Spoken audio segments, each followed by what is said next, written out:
Baiklah teman-teman, langsung saja kita lanjut part 3 dari film yang berjudul The Lake ini. Kepala polisi kemudian menenangkan warga. Dia berkata semua warga akan dievakuasi ke kuil. Setelah itu dia pergi dari sana. Di sisi tim lain, inspektur polisi kemudian membawa telur raksasa itu dan Lin ke mobilnya. Tak lama berselang, saat para polisi itu sedang berjaga-jaga, mereka kemudian dikejutkan keluarnya monster yang sangat besar dari danau. Mereka bahkan tidak tahu harus melakukan apa lagi karena ketakutan. Inspektur polisi itu pun belum mengetahui apa yang terjadi di luar. Dia bahkan membicarakan permasalahan sekolah dengan putrinya di dalam mobil. Pada akhirnya, mereka mendengar suara tembakan yang berulang-ulang dari luar.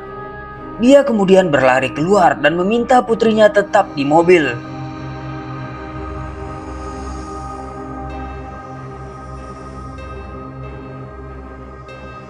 Dia sangat terkejut bahkan ketakutan melihat monster yang sangat besar, bahkan dia pun belum pernah melihatnya sebelumnya.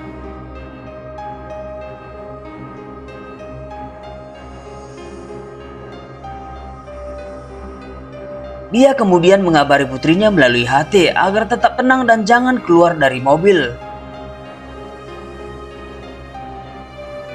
Namun karena melihat monster yang sangat besar berada di sebelahnya hanya berpembatas kaca mobil, anak inspektur itu pun sempat teriak, namun mulutnya ditutup oleh Mai, seorang anak polos yang masih kecil, dan memintanya untuk diam. Monster itu tetap mengincar mobil mereka, sepertinya mengetahui telur itu ada di sana. Melihat hal itu, Inspektur James pun menembaki monster itu. Namun karena monster itu hendak menyerangnya, dia pun kemudian berlari dan melompat ke danau.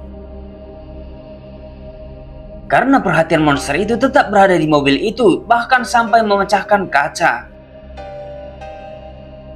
Rekan dari James kemudian meledakkan sebuah tabung oksigen untuk mengalihkan perhatiannya lagi.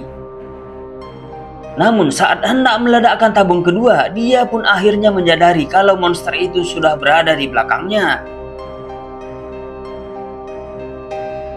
Melihat hal itu, dia pun kemudian masuk ke mobil. Monster itu kemudian mencium aroma telur itu. Lalu dia kemudian merusak pintu mobil yang ditumpangi Mai dan anak dari James. Setelah itu dia mengambil telur itu lalu membawanya pergi dari sana. Karena panik, putri James pun keluar dari mobil. Ternyata monster itu belum pergi jauh, lalu kemudian menariknya dengan cakar besarnya. James kemudian meledakkan sebuah tabung oksigen lagi. Monster itu kemudian melepaskan putri James. Awalnya monster itu hendak memangsa James, namun melihat James yang tidak bergerak, monster itu kemudian pergi dari sana.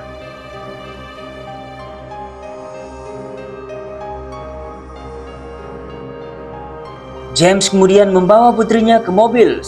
Sementara di sisi lain, warga mengamuk dan meminta monster kecil itu dibunuh. Untung saja kepala polisi datang dan menghentikan aksi mereka dan meminta mereka semua pergi ke kuil untuk berlindung.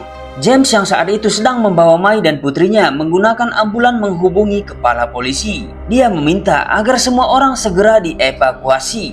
Ada monster lain yang jauh lebih besar dan menuju ke sana. Di sana sudah tidak aman, ucapnya. Benar saja, monster itu sudah tiba di kota. Kepala polisi pun kemudian mengiyakan kata-kata dari Inspektur James. Dia pun kemudian mengumumkan melalui toa patroli agar seluruh warga segera masuk ke kuil. Dan sebagiannya lagi naik ke bus yang sudah tersedia agar dievakuasi ke kota lain yang lebih aman. Namun, kepala polisi belum memberangkatkan bus karena menunggu James dan putrinya yang masih dalam perjalanan ke sana. James pun mengalami kesedihan yang mendalam. Dia menangis terseduh-seduh. Di perjalanan, James ternyata kehilangan putrinya. Di sisi kota, ternyata kepala polisi dan timnya tidak bisa memberangkatkan bus. Mereka terjebak kemacetan di mana orang-orang meninggalkan mobilnya di jalan lalu memilih berjalan kaki. Kepala polisi pun kemudian merubah rencananya. Dia perintahkan bawahannya agar membawa warga dan mereka berjalan kaki. Dia meminta mereka semua berjalan kaki sebisa mungkin untuk meninggalkan kota kecil itu. Sementara di lokasi monster kecil itu, para warga masih terus berteriak dan bersikeras agar monster itu dibunuh. Mereka masih berteriak-teriak, monster besar itu kemudian datang. Semuanya pun menjadi panik dan lari ketakutan. Berlanjut ke part 4 ya guys ya, ditunggu.